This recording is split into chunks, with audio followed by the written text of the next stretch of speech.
ఇవాళ పొద్దున్న నుండి మేడ్చల్ నియోజకవర్గంలో పర్యటన చేస్తా ఉన్నాం.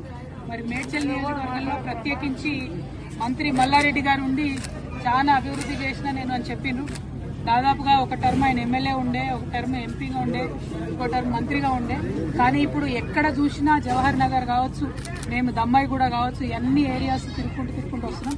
ఎక్కడ చూసినా మౌలికమైనటువంటి వసతులు, తాగునీరు కానీ, రోడ్లు కానీ, స్కూళ్ళు కానీ, హాస్పిటల్ కానీ ప్రతి ఒక్కదానికి ప్రజలు ఇబ్బంది పడుతున్నటువంటి పరిస్థితి. అన్నిటికన్నా దారుణం ఏంటంటే ఇంత పెద్ద మేడ్చల్, మొత్తం ఇండియాలోనే అతిపెద్ద ఎమ్మెల్యే కాన్స్టిట్యున్సీ అని చెప్పుకునే మేడ్చల్లో, హైదరాబాద్కి కూతవేటి దూరంలో ఉన్న మేడ్చల్లో ప్రభుత్వ జూనియర్ కళాశాల కావచ్చు, ప్రభుత్వ డిగ్రీ కళాశాల కావచ్చు తక్కువనే. మొత్తం ప్రైవేట్ పరం అయిపోయింది, ప్రైవేట్ ఎడ్యుకేషన్ హబ్గా మారిపోయింది, గంజాయి కడ్డగా మారిపోయింది. మొత్తం మేడ్చల్ తప్పితే అభివృద్ధి వైపు అడుగులేసింది లేదు. ఏమన్నా జరిగింది మేడ్చల్లో అంటే కేవలం ఇదివరకు టీఆర్ఎస్ ప్రభుత్వం ఉన్నప్పుడు డంప్ యార్డ్ సమస్య కొంత మేరకు తీరింది. ఇప్పుడు కాంగ్రెస్ వచ్చినాక అది డబుల్ త్రిబుల్ అయింది, 2-3 గుంటలు అయిపోయినాయి. అదేవిధంగా అంతకుముందు కొన్ని పెన్షన్స్ వచ్చినాయి, ఆ పెన్షన్స్ ఇప్పుడు పెరగలేదు. అంతకు మించి మేడ్చల్లో నేను పూలమ్మినా, నేను పాలమ్మినా అని చెప్పే మల్లారెడ్డి గారు పూలమ్మడం, పాలమ్మడంతో పాటు అనేక ఎకరాల భూమిని కబ్జా పెట్టిండ్రు.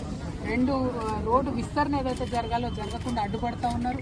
వారి కాలేజీలు, వారి యూనివర్సిటీలు తప్పితే ప్రజలేం బాగుపడ్డారని చూస్తే మాత్రం దారుణమైన పరిస్థితి. ఎందుకంటే గవర్నమెంట్ కట్టించిన డబుల్ బెడ్రూమ్ దగ్గరికి పోయొచ్చిన మేము పొద్దున 4,000 మంది ఉన్నారు. 4,000 మందికి 2-3 బస్సులు కూడా లేని పరిస్థితి.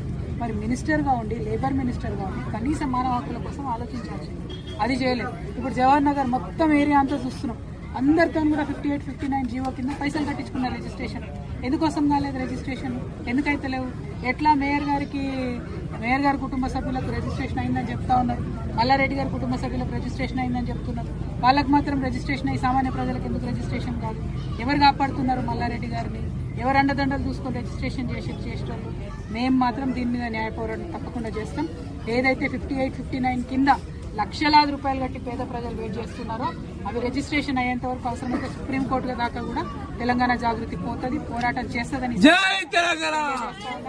అదేవిధంగా ఏదైతే ఆ డంపింగ్ యార్డ్ పరిస్థితి అలా చూస్తూ ఉంటే ఎంత దారుణంగా ఉందంటే, ఆ రోడ్లు ఇష్టం వచ్చినట్టు ఖరాబ్ చేసుకుంటూ 100ల సంఖ్యలో లారీలు రావడం, కనీసం ఎవరినైనా గుద్దితే కూడా లెక్క లేకుండా రోడ్డు పక్కన పడేసిపోవడం, అవన్నీ కూడా మీ దృష్టిలో కూడా ఉన్నాయి. అటువంటి పరిస్థితుల నుంచి మారాలి. ఇవన్నీ పోని పక్కకు పెడదాం అనుకుంటే మిషన్ భగీరథ పైప్ లైన్లు ఉన్న చోట కూడా వారానికి ఒక్కసారి కూడా నీళ్ళు వస్తాయి. మరి ఏంది ఇది? మున్సిపాలిటీ వాళ్ళు మంచినీళ్ళ ట్యాక్స్ కట్టండి, కట్టించుకోండి అంటే కూడా కట్టించుకోకుండా